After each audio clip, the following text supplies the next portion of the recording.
Any health-related information on the following show provides general information only. Content presented on any show by any host or guest should not be substituted for a doctor's advice. Always consult your physician before beginning any new diet, exercise, or treatment program.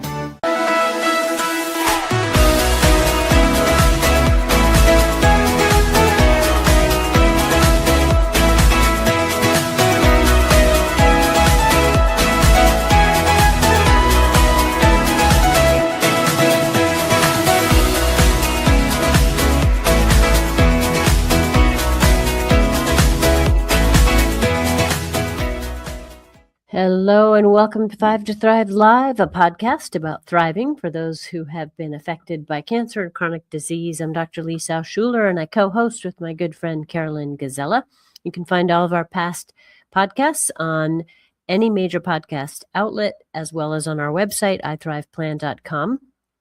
Tonight, I will be talking with Jeane LaDeana, and Dr. Jeane is a naturopathic doctor, a fellow of the American Board of Naturopathic Oncology, and the founder of Nolia Naturopathic Medicine. And Dr. Jeane specializes in supporting women through menopause and cancer care, helping them to navigate major life and health transitions with clarity and confidence. She was named Physician of the Year in 2025 by the American Association of Naturopathic Physicians for her leadership with the Integrative Healers Action Network, a nonprofit that provides medical support, particularly with firefighters and first responders during natural disasters. Her work is deeply rooted in a holistic, compassionate approach to healing that looks at the health of individuals, communities, and the environment as an interconnected whole. And in fact, that is what we're going to be talking about. We're going to be talking about the environmental risks to breast health and really thinking about how we can support the health of breast tissue, particularly, of course, when we're thinking about breast cancer prevention from an environmental perspective.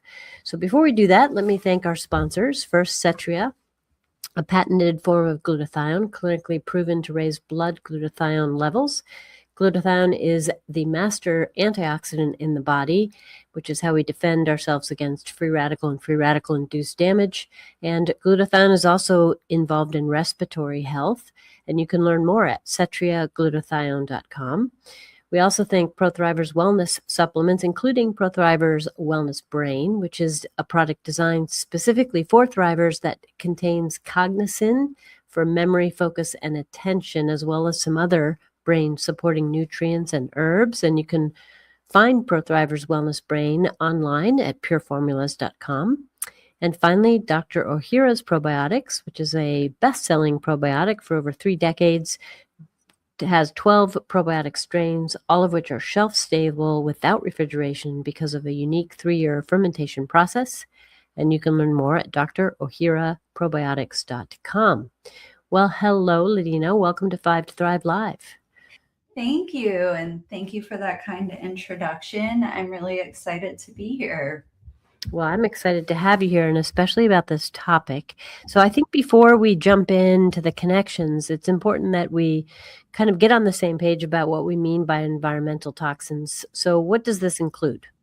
Yeah, it's a really great place to start. When we say environmental toxins, we're really referring to everyday chemicals we're exposed to in the air, the water, food, plastics, cleaning products, and even our cosmetic products. These are chemicals that can interfere with our hormones and may influence cancers like breast cancer, but we are learning might even be linked to the rising rates of colon cancer in younger adults. I like to always add here too, it's just one piece of a really big, nuanced picture, but it's an important piece that we do actually have some control over, and small changes over time can really make a big difference in reducing our exposures. Yeah, I think that is a really important part because of what you just said. So I want to repeat a little bit of that, which is that it's one part.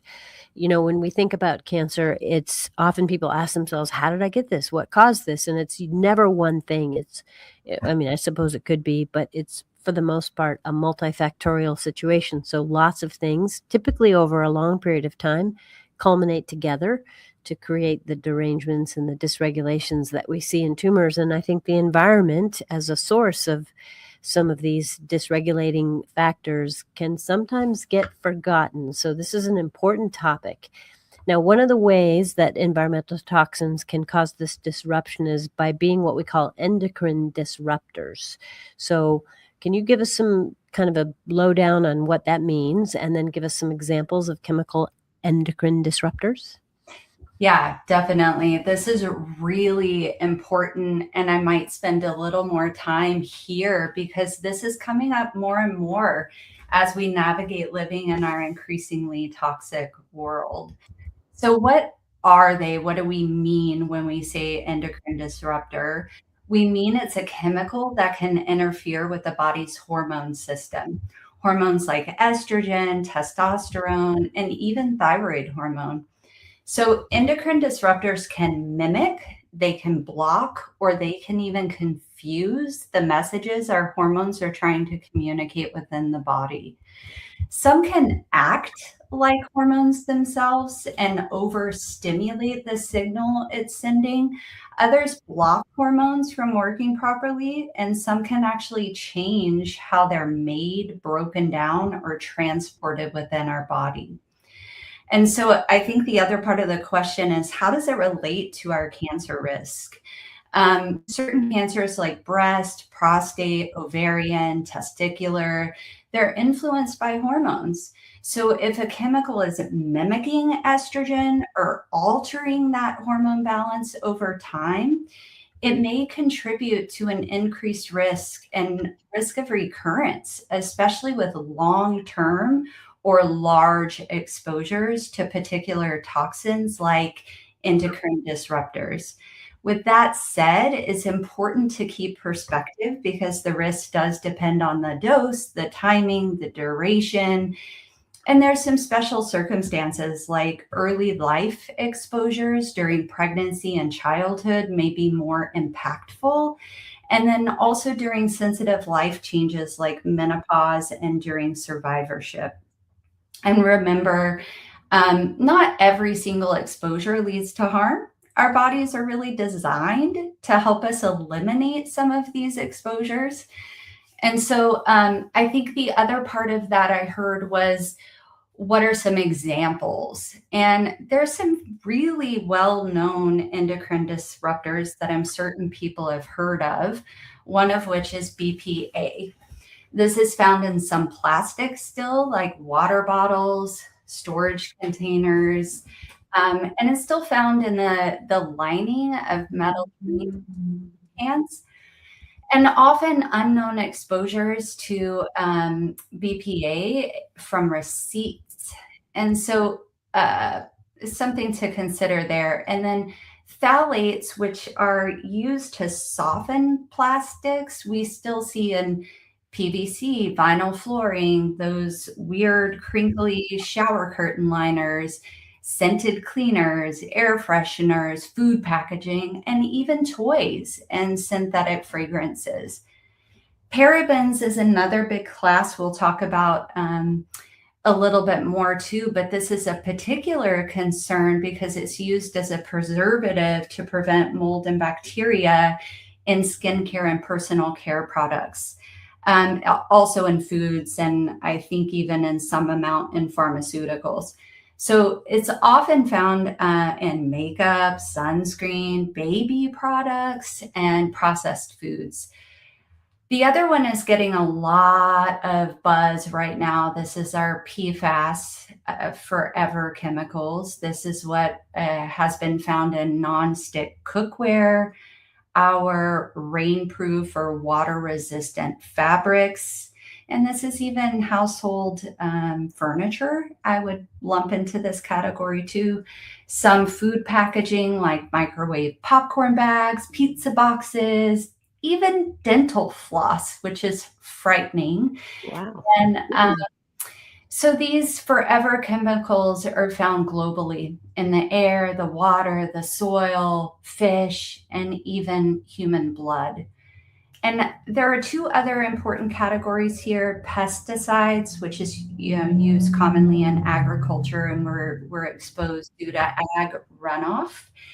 And then we're thinking also about dioxins, which are pollutants from industry and burning, just wood, coal, the normal things. And so these two things we think about accumulating in high fat foods like dairy, fish, meat. And they're a concern for many, many years, sometimes even after a particular pesticide, for instance, has been banned.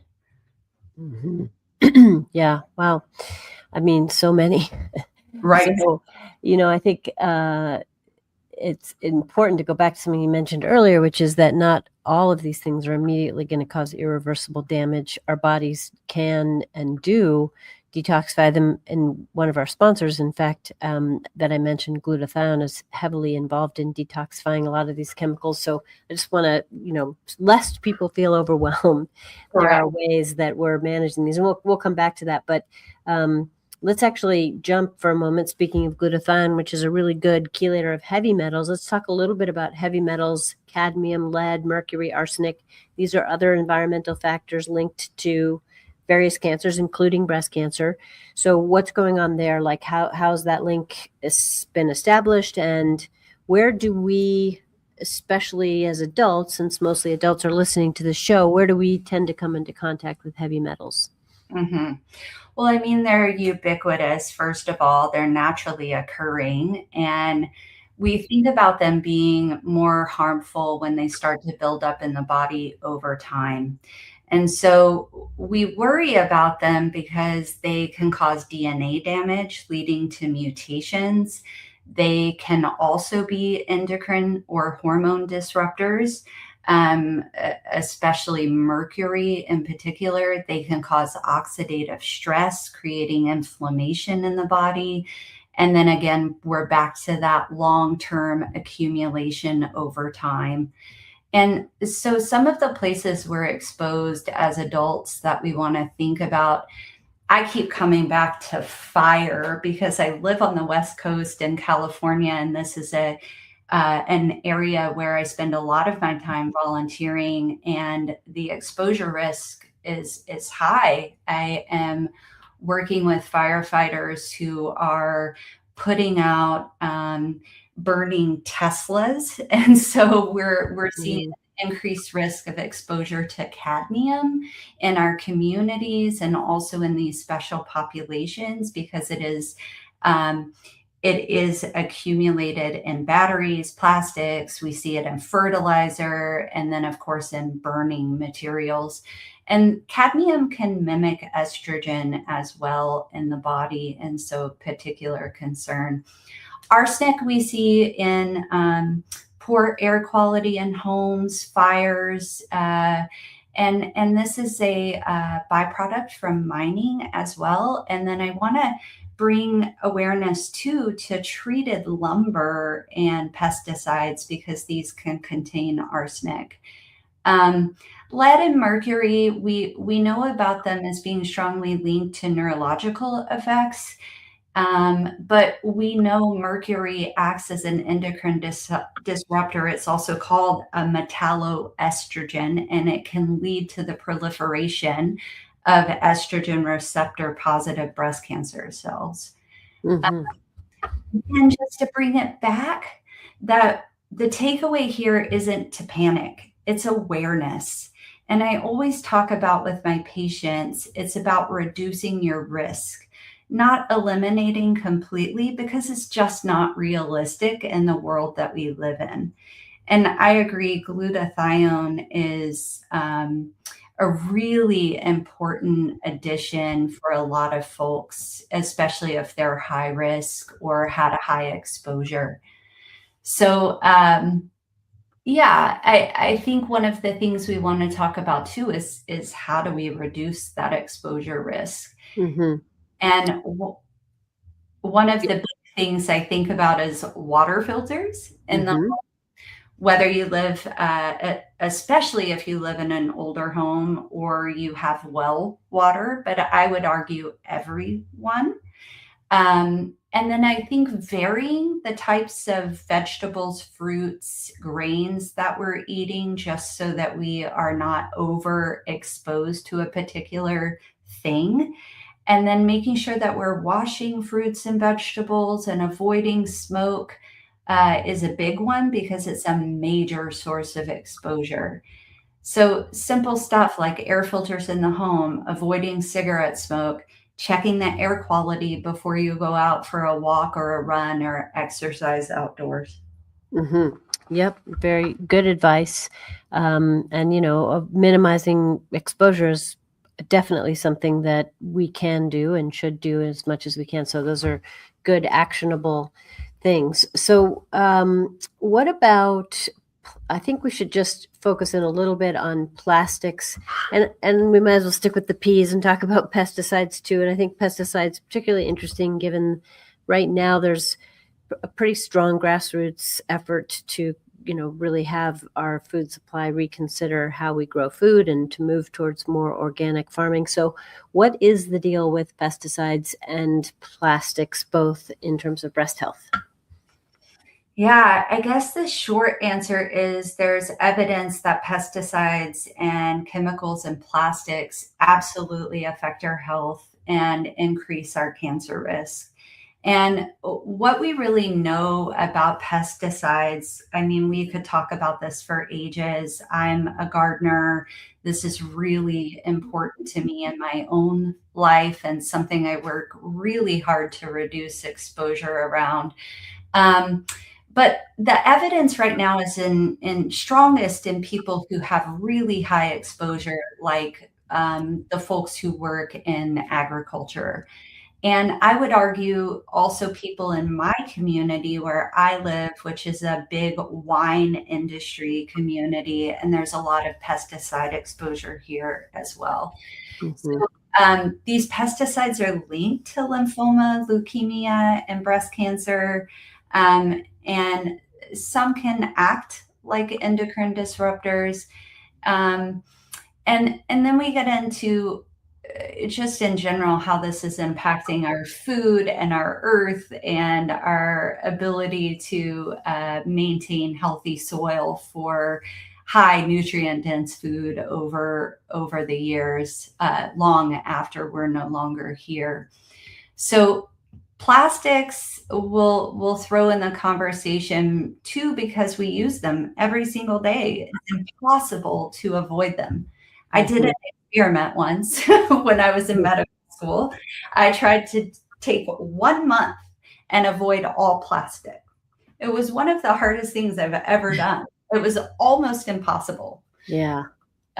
Even that hummus that I love to eat for lunch, you can't buy that. You have to make it from scratch if you want to plastic.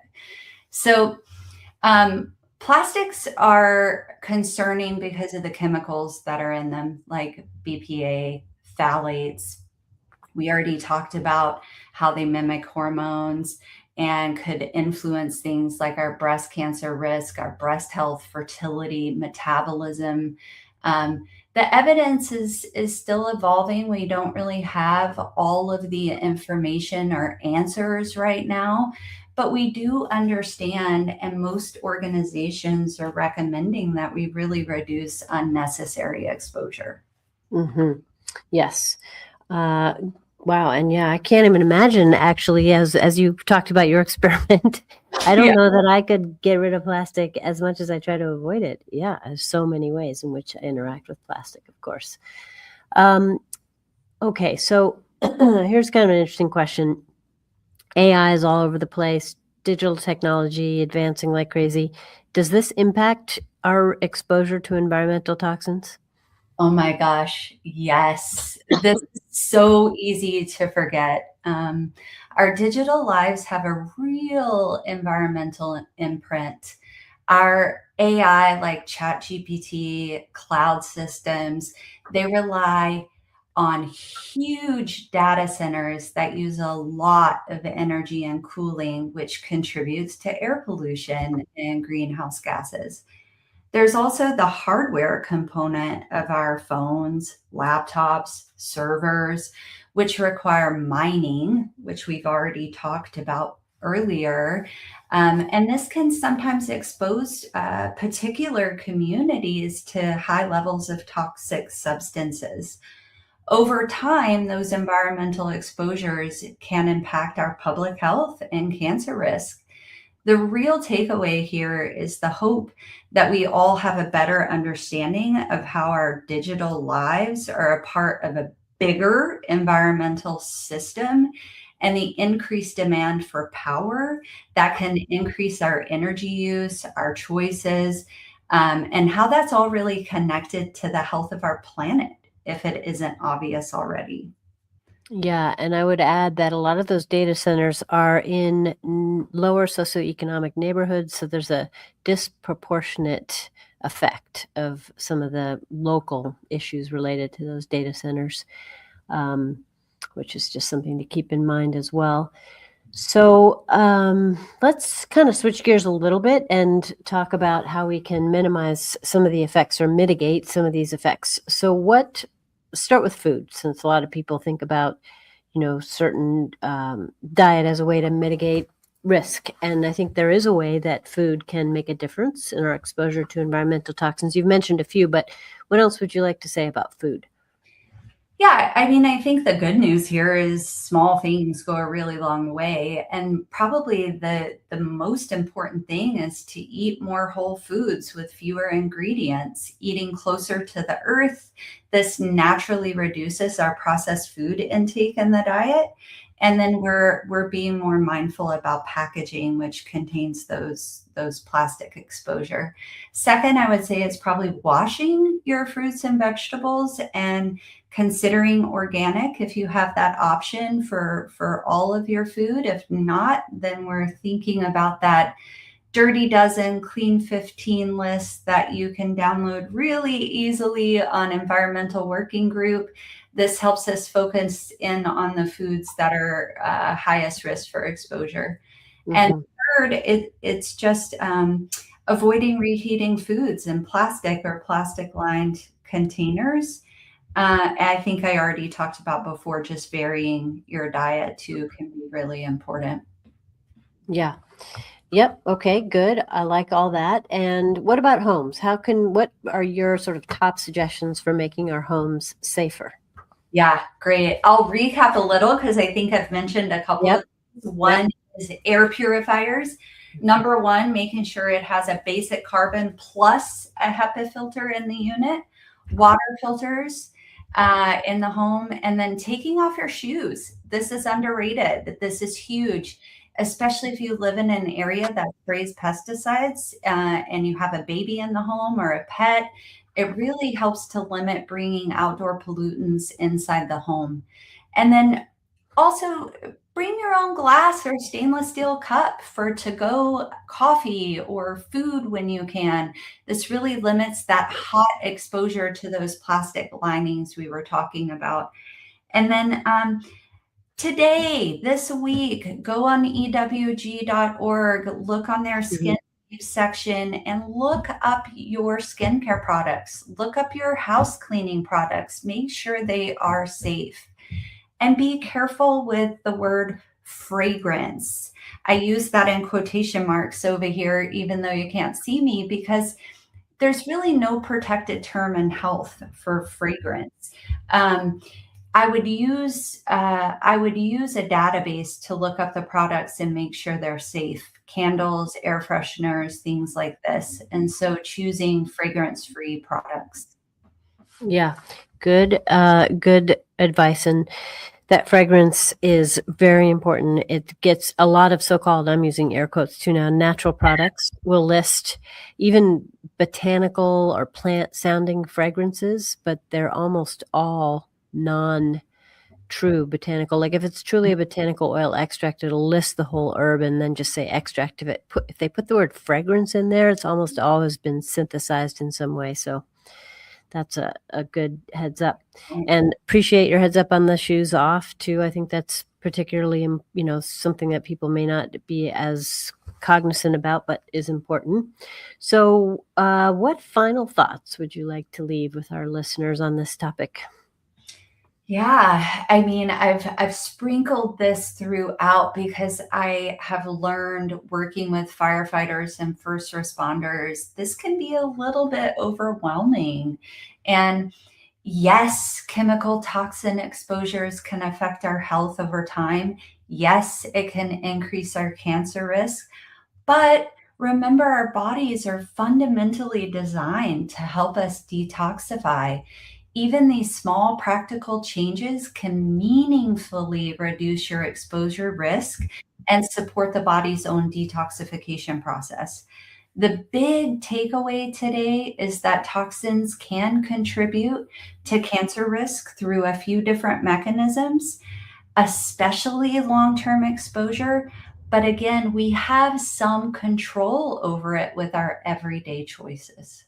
Yeah, I think that is an important take-home message, and I would just reiterate that it's the long-term exposure. So on the one hand, that means, oh, well, I can't do anything about the past. But really, the way to think about that is, okay, I have a bunch more time left, hopefully.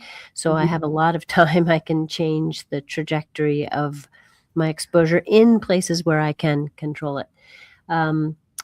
Well, this has been such a good show, and I really appreciate you, LaDeana, for the work you're doing in this area, for the awareness that you're giving, and particularly for the work you've done with first responders and firefighters. That's just really important. Those folks just get enormous exposures through what they're doing to save lives and save buildings. So thank you for your work in that area. And I bet some of our listeners would like to find you. So where can they find you? Do you have website, social media that you can share? Yeah, so my website is noliamed.com. So Nolia med, MED. You can join our newsletter there, and we'll have a summary up here as well where people can download a summary from these top recommendations if you choose to. And I want to say too, ihanclinics.org. This is the volunteer organization I do a lot of work with and act as the medical ambassador. And so I want to direct folks to that website if they want to learn more about the work we're doing with first responders. And can you say both of the websites again? I sure can. Nolia Med, NOLIAMED.com, and IHAN clinics.org. Okay. Well, again, thank you so much for all that you are doing and have done. And I thank you, listeners, as well. And just, I hope that you hear this and you feel empowered, not disempowered. You got lots of little strategies which all add up and make a difference in your health. So with that wraps up this episode of 5 to Thrive Live. We thank our sponsors, ProThrivers Wellness Brain Formula, Cetria Glutathione, the superior glutathione to support liver and immune health, and Dr. Ohhira's award-winning shelf-stable probiotic.